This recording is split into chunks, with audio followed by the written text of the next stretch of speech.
보내어 주셨습니다. 보내어 주셨을 때에는 주께서 들려주실 음성이 있으시며 주께서 베풀어 주실 오늘의 합당한 은혜가 있음을 믿습니다. 25 전후에 한 장래가 촉망되는 젊은 청년이 있었습니다. 이 청년이 예수님을 알게 되고 그 삶을 예수님께 드렸습니다. 그리고 선교사로 삶을 헌신하기에 이르렀습니다. 배를 타고 멀리 가서 복음을 나누는 삶을 시작하였습니다. 그러나 아무도 그 청년의 헌신과 언어에 감동을 받고 주님께 돌아오는 자가 없었습니다. 낙심해서 몇 년의 시간을 지나고 배를 타고 본국으로 돌아오는 길에 큰 풍랑을 만나게 되었습니다. 미친 듯이 부는 바람, 그와 같은 광풍에 배는 추풍낙엽과 같이 그저 이리로 저리로 흔들렸습니다. 그래서 이 선교사 청년이 죽으면 어떻게 하나, 그만 그 마음이 그 이전에 알지 못했던 큰 두려움에 휩싸여서 얼굴을 감싸 안고 머리를 숙이고 하나님 한 번만 살려주십시오. 한 번만 살려주십시오. 하고 그 풍랑 가운데 미친 듯이 소리를 지르며 주님 앞에 간구하기 시작했습니다. 그런데 그때 한 배에 탔던 무리들 중에 모두가 두려움에 떨며 소리를 지르고 어찌할지 몰라 마구 두려워하며 무언가를 붙잡고 그렇게 소리를 지르며 불안해하던 그때에 작은 한 무리의 사람들이 평안함 가운데 주님 앞에 찬양을 드리는 것을 그 청년은 발견하였습니다. 그 풍랑 가운데, 그 광풍 가운데 모두가 죽는다고 그만 아우성을 치는데 다른 믿지 않는 자들을 붙들어주고 위로해주고 눈물을 닦아주고 기도해주며 아무도 돌봐주지 않는 아이들을 붙들고 달래주며 찬양을 드리는 한 무리의 사람들을 이 선교사 청년이 발견하고 그만 쇼크를 받고 말았습니다. 밤새 이는 그 풍랑과의 사투 끝에 그 풍랑이 잦아들고 그 청년이 이윽고 그 한 무리의 기독교인들에게 다가갔습니다. 그리고 묻습니다. 당신들은 어떻게 그 무서운 풍랑 가운데 그럴 수가 있습니까? 어떻게 그렇게 담대하고 어떻게 그렇게 평안하며 기도하고 찬양할 수 있습니까? 그러자 그들이 이 청년에게 대답하였습니다. 왜냐하면 우리는 예수님을 믿기 때문입니다. 이 청년도 예수님을 믿는다고 생각했습니다. 그런데 그들이 말했습니다. 왜냐하면 우리는 예수님을 믿기 때문입니다. 그리고 말했습니다. 예수님께서는 부활하시고 죽으시고 부활하셔서 지금도 이 배에 우리와 함께 계십니다. 설령 우리가 풍랑을 만나서 이 땅 위에서 목숨을 잃을지라도 우리 주님께서는 우리를 영원한 저 천국으로 인도하여 주실 것입니다. 주님께서는 살아계셔서 우리와 함께 계시는데 무엇이 두렵겠습니까? 선교사 생활을 마무리하고 낭망하여 돌아오던 청년은 그만 큰 충격을 받았습니다. 그리고 자신의 고국으로 돌아와 자신이 진정으로 예수님을 믿지 않았음을 몇 날 며칠 눈물로 회개하기에 이르렀습니다. 그리고 진정으로 하나님의 말씀을 믿기로 부활하신 예수님을 믿고 살아가기로 결단하였습니다. 선교지에서 몇 년간 단 한 명의 영혼도 인도하지 못했던 그 청년은 그 이후 수많은 영혼들을 우리 주님께로 인도하는 일에 귀히 쓰임을 받는 삶을 살게 되었습니다. 이 청년의 이름은 바로 세계 복음의 역사를 뒤흔든 존 웨슬리, 요한 웨슬리입니다. 이 청년은 자신이 선교에 헌신할 정도로 자기는 주님을 믿는다고 생각하였습니다. 그러나 이 청년은 전심으로 주님을 믿지 않았습니다. 이 청년이 발견하였던 것은 자신은 한 발은 세상에 두고 한 발은 주님께 두었다고 하는 것입니다. 때로는 세상을 선택하고 때로는 주님을 선택한다고 입술로는 말하였을지언정 그 삶은 그리 되지 못하였던 것입니다. 아, 내가 온전하게 주님을 믿지 않고 있구나, 나뉘지 않은 마음으로 주님을 믿지 못했구나 라고 하는 것을 깨닫고 전폭적으로 한 마음으로 주님을 믿기로 결단한 그 순간부터 주님께서는 그의 삶을 통하여 놀라운 일을 행하시고 역사하셨습니다. 이 시간 우리 온 마음으로, 나뉘지 않은 온 마음으로 주님을 믿으시기 원하시면 한번 같이 아멘 하시겠습니다. 아멘. 참으로 그렇습니다. 그 진정한 믿음의 고백, 삶으로 드리는, 온 마음으로 드리는 그 고백, 그 가운데 부활하신 주님께서는 찾아오셔서 역사하여 주십니다. 믿는 자에게, 나뉘지 않은 마음으로 주님을 따르는 자에게 드러나는 삶의 자세가 있습니다. 삶의 모습이 있습니다. 그것은 바로 나는 빚진 자입니다 라고 하는 고백이 계속해서 그의 입술 가운데 흘러나오는 것입니다. 주님, 나는 빚진 자입니다. 이 마음이 혹시 우리의 마음 가운데, 우리의 고백 가운데 있으십니까? 오늘 이 밤에 그 고백을, 그 마음을 회복하시는 복된 저와 여러분들 되시기를 예수님의 이름으로 축원합니다. 세상에 태어나면서부터 우리 모두는 빚을 지고 살아갑니다. 내가 지금 생명을 유지하는 것이 하나님의 은혜이고 나는 참으로 은혜를 입은 빚진 사람입니다. 이 말이 무슨 말인지 당장 이해가 되지 않으시면 지금 한번 자신의 손을 가슴에 얹어 보십시오. 지금도 쉬지 않고 쿵쿵거리는 심장이 하나님께서 나의 생명을 돌보시고 유지시켜 주시는 분이심을 이 심장이 증거해 주고 있습니다. 한번 숨을 크게 들이마셔 보십시오. 우리가 들이마시는 이 공기, 이 산소를 하나님께서 우리에게 베풀어 주시지 않으시면 이 자리에 모두는 1분이 채 지나지 않아서 금방 호흡에 곤란을 겪고 쓰러지고 말게 될 것입니다. 이것이 하나님께서 우리에게 베푸시는 은혜요, 배려입니다. 예수님을 믿는 자건 그렇지 않는 자건 모두에게 베풀어 주시는 크신 하나님의 은혜인 것입니다. 이처럼 세상에 태어나면서부터 우리 모두는 빚을 지고 살아갑니다. 어느 누구에게서든지 아기가 응애하고 이 땅에 태어난 뒤에 혼자서 밥과 음식을 만들고 기저귀를 스스로 갈았다는 말을 들어본 적이 없습니다. 우리 모두는 부모님께, 조부모님께 할머니의 사랑을 입고 친척의 사랑을 받으며 누군가를 통해 빚을 졌고 돌봄을 입었기에 이렇게 생명을 유지하고 자라날 수 있었습니다. 그 빚이 지금 우리를 살아있게 한 것입니다. 이 추위에 만일의 아기가 혼자 태어났는데 돌봐주는 사람이 없다면, 따뜻한 처소가 없다면, 돌봐주는 손길 없이 그 아기는 결코 생명을 유지할 수 없을 것입니다. 하나님 안에서 태어난 사람도 마찬가지일 것입니다.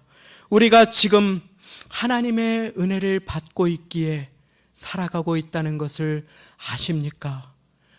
아무 일 없이 이 자리를 다시 나와서 지킬 수 있는 것이 바로 하나님의 은혜임을 아십니까? 우리가 어떠한 빚을 졌습니까? 우리는 우리를 교회로 인도해 주신 분께, 우리를 위해서 기도해 주신 분들께 빚을 지고 살아가고 있는 것입니다. 제가 처음 말씀 서두에 선교사 청년 존 웨슬리에 대해서 말씀을 나누었습니다. 한국의 마포의 지역에 양화진이라고 하는 지역에 가면 귀한 선교사님들의 413개나 되는 묘원이 있습니다. 한국의 이 불모의 땅, 척박한 땅에 복음을 전하러 와서 초계같이 그 목숨을 내어놓은 413명의 선교사님들의 묘원이 있습니다. 그 곁에는 절두산이라고 하는 성지가 있습니다. 자를 절, 머리 두.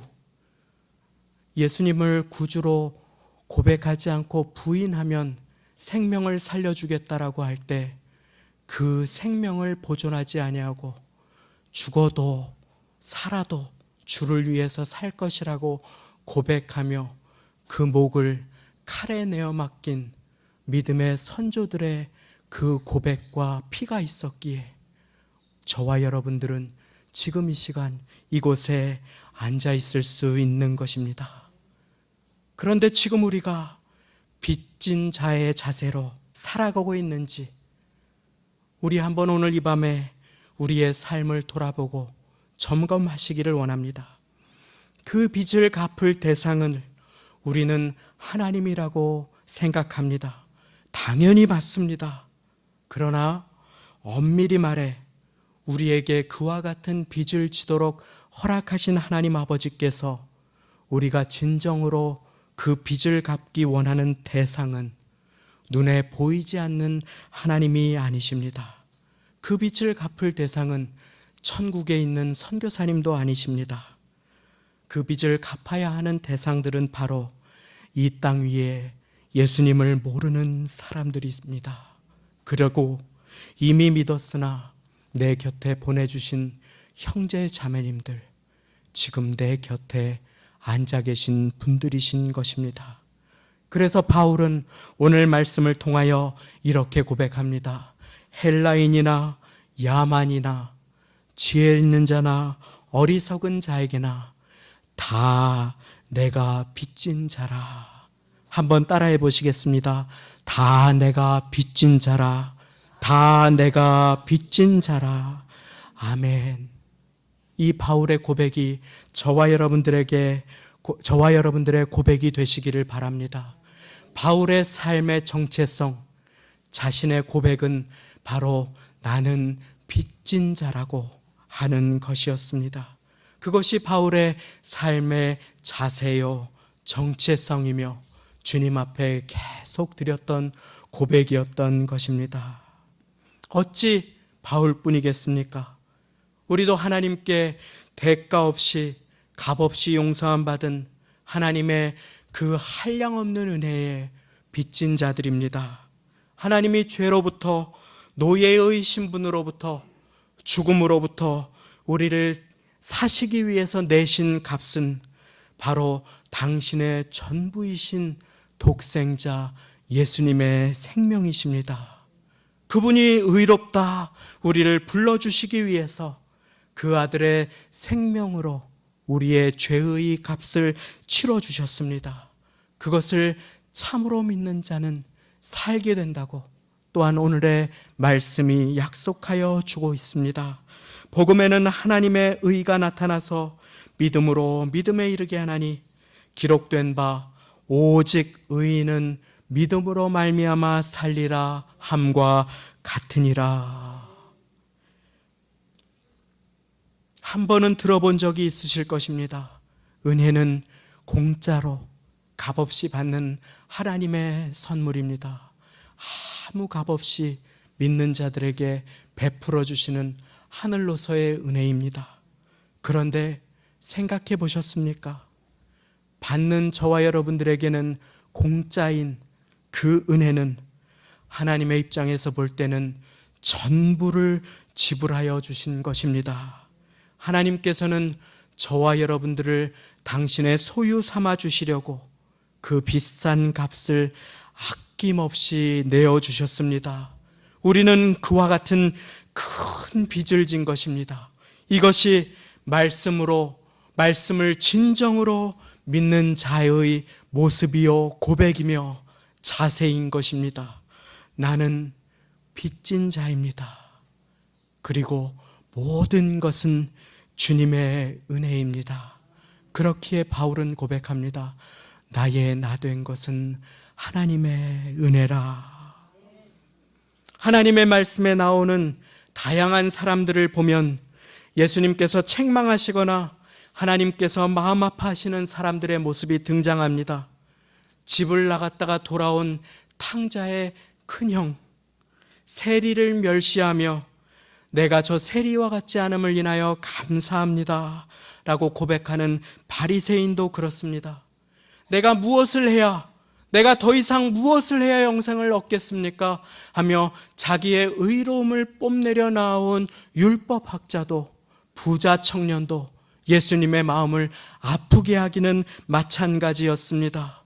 고통 가운데 있는 강도 만난 사람을 모른 채 한 종교인도 똑같이 돈을 받았다고, 똑같이 싹쓸 받았다고 그 은혜를 자기의 일한 공로로 착각하는 포도원 주인에게 불평한 사람들도 주님의 마음을 아프게 하였습니다. 예수님께 안타까움을 입었습니다. 그들이 가지고 있는 공통점이 있습니다. 그것은 무엇입니까? 바로 자기가 하나님의 은혜에 주님께 빚진 자라고 하는 사실을 까맣게 잊어버리고 살아가는 사람들이라고 하는 것입니다. 나는 죄인이고 나도 연약하고 부족한 사람이며 나도 용서받은 사람이라고 하는 사실을 까맣게 잊어버리고 나는 수많은 빚을 탕감받은 사람임에도 불구하고 그 탕감받은 자리에서 걸어 나오는 길에 나에게 몇 대나 어려운 빚진 자의 멱살을 잡아 흔드는 그와 같은 모습으로 살아가는 자들을 향해서 주님께서는 진노하시고 아파하시고 안타까워하셨던 것입니다. 반면에 하나님의 말씀을 보면 주님 앞에 떨며 향유옥합을 안고 나아온 한 여인의 이야기가 나옵니다. 죄인인 여인, 동네 사람들에게 손가락질을 받는 그 여인, 자격이 없는 그 여인입니다. 모두가 그것을 알고 있습니다. 그런데 이 여인이 자신이 값없이 용서받을 것을 깨닫고 주님께서 메시아로 이 땅에 오신 것을 알고 기름 부음 받은 자로 이 땅에 오셔서 자신의 죄를 위하여 십자가를 지실 것을 알고 그 소중한 향유옥합을 주님 앞에 가지고 나옵니다. 왜냐하면 주님의 생명에 비하면 그 메시아로 오신 예수 그리스도의 십자가에서 삶을 다 내려놓으시고 나를 위해 물과 피를 쏟으실 것에 비하면 자신의 평생에 모아왔던 이 향유옥합은 아무것도 아닌 것을 깨달은 까닭입니다. 그리고 그 여인은 그 향유옥합을 주님 앞에 깨뜨려서 메시아로 기름 부음 받은 자로 오신 예수님을 아무도 몰라볼 때에 그 주님께 기름을 붓습니다. 눈물로 그 발을 닦습니다. 사람들이 욕합니다. 아니 그 비싼 것을. 그런데 주님께서 말씀하십니다. 가만히 두어라. 저가 나를 위해 좋은 일을 하였다. 천하 어디에서든지 이 여인이 한 일이 증거될 것이다. 그리고 저와 여러분들은 이 시간 이 여인이 한 일에 대하여서 들으며 은혜를 나누고 있습니다. 이 여인이 왜 그와 같은 일을 하였습니까? 이 여인은 자신이 은혜 입은 자임을, 빚진 자임을 그 마음 가운데 소중히 새겼던 까닭입니다. 나에게 예수님의 복음을 전해주신 분을 기억하십니까? 나를 교회로 이끌어주신 분을 기억하십니까? 언젠가 내 신앙 가운데 내가 주저앉아 있을 때 나를 위해 눈물로 기도해 주셨던 그분을 기억하십니까? 우리는 그와 같은 분들께 빚을 진 자가 아닙니까? 교회가 어려움에 처해 있을 때 나와 직접적인 연관이 없음에도 불구하고 교회를 위해 애통하며 눈물로 간절하게 기도한 그 한 사람 한 사람에게 빚을 진 우리가 지금 이 시간 이 자리에 앉아 있음을 감히 고백합니다. 이제 우리가 빚진 자임을 깨닫고 자신을 낮추어 주님의 그 부르심에 순종하는, 주님의 보내심에 순종하는 그 한 사람을 통해서 주님께서는 당신의 역사를 이루어 주실 것입니다. 변화를 가져오게 하시며 이전에 알지 못했던 새 생명을 주께 인도하게 하시며 그 전에 알지 못했던 역사로, 하나님의 축복의 통로로, 복음의 사람으로 존 웨슬리와 같이 존귀하게 사용하여 주실 것입니다.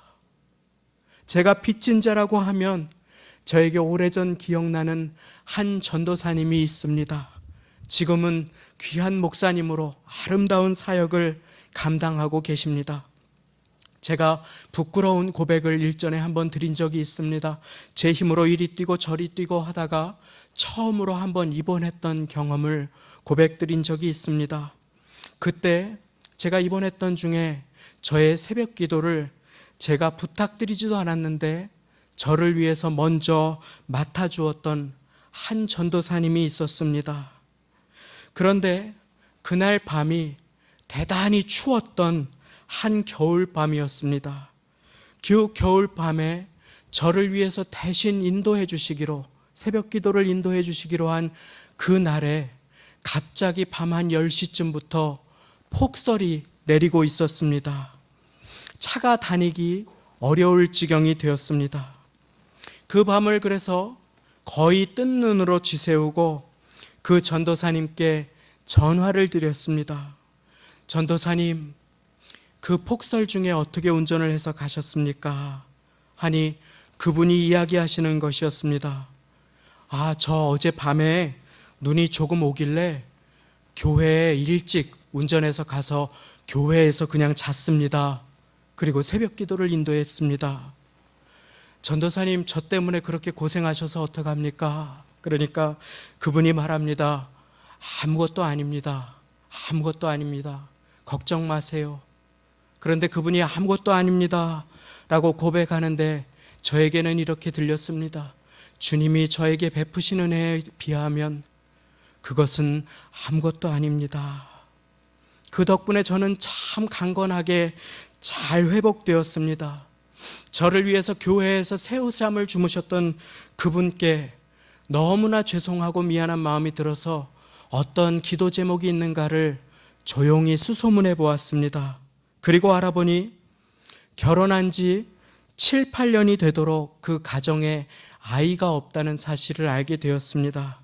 그래서 그 뒤로는 새벽 기도에 나올 때마다 무릎을 꿇고 제일 먼저 그 전도사님을 위해서 간절하게 기도를 드렸습니다. 그리고 얼마 후에 전도사님 어떻게 지내세요? 하고 안부 전화를 드렸는데 그 전도사님께서 감사한 소식 나눕니다. 주님께서 저희 가정에 새 생명을 주셨습니다. 하는 것이었습니다. 알지 못하고 지나가 버렸을 그 기쁨이 저의 기쁨이 되었습니다. 제가 그날 얼마나 눈물을 흘렸는지 모릅니다. 할렐루야 하고 고백하는데 그분이 제가 너무 기뻐하니까 깜짝 놀라시는 것이었습니다. 그분을 위해서 기도하는 많은 분들의 기도와 함께 저의 부족한 기도까지도 하나님께서는 들으셔서 그 가정에 역사해 주시는 것을 느낄 수가 있었습니다. 제가 왜 그 새벽마다 그 기도를 드린지 아십니까? 저는 그 전도사님께 빚진 자였기 때문입니다. 그런데 제가 빚진 자임을 기억하고 빚진 자로 하나님 앞에 무릎을 꿇었을 때 하나님께서는 저의 부족한 기도를 통하여서 응답하여 주셨습니다. 하나님의 은혜는 오늘 이 밤 가운데에도 내가 빚진 자임을 기억하고 겸손히 주님 앞에 무릎 꿇는 자를 통해 이 땅 가운데 흐르게 됨을 믿으시기 바랍니다. 우리는 부족하지만, 우리의 기도는 약하지만 우리의 기도를 들으시는 주님은 강하십니다. 그분의 은혜는 십자가로부터 지금도 변함없이 저와 여러분들에게 계속해서 흐르고 있습니다. 다만 그 은혜는 내가 오늘 이 밤에도 하나님께 한량없는 빚진 자임을 기억하고 겸손하게 기도로 나아가는 한 사람을 통해서 역사하며 그 가정에, 그 구역에, 지금도 낭망한 영혼에게, 그 자녀들에게 흐르게 되는 것입니다. 내가 빚진 자임을 기억하며 다시금 하나님께서 보내시는 자리로 나와서 겸손하게 무릎 꿇는 그 한 사람에게 하나님께서는 하나님의 능력을 베풀어 주시며 새 역사를 이루어 주시는 것입니다. 그러므로 오늘 이 밤 우리가 빚진 자임을 기억하며 기도로 이삭과 같이 기도의 깊은 우물을 파는 가운데 하나님께서는 구원의 샘물을 마시게 하시고 나누는 존귀한 복된 삶으로 저와 여러분들을 인도하여 주실 것입니다. 오늘 이 밤에 이 복된 삶에 동참하셔서 주님 앞에 기도로 겸손히 나아가실 때에 하나님께서는 빚진 자 된 한 사람 한 사람을 통하여서 또 다른 한 사람을 주님께 인도하여 주시고 응답하여 주시고 역사하여 주실 것입니다. 그와 같은 복된 삶을 살게 되시는 저와 여러분들 되시기를 예수님의 이름으로 축원합니다. 함께 기도하시겠습니다.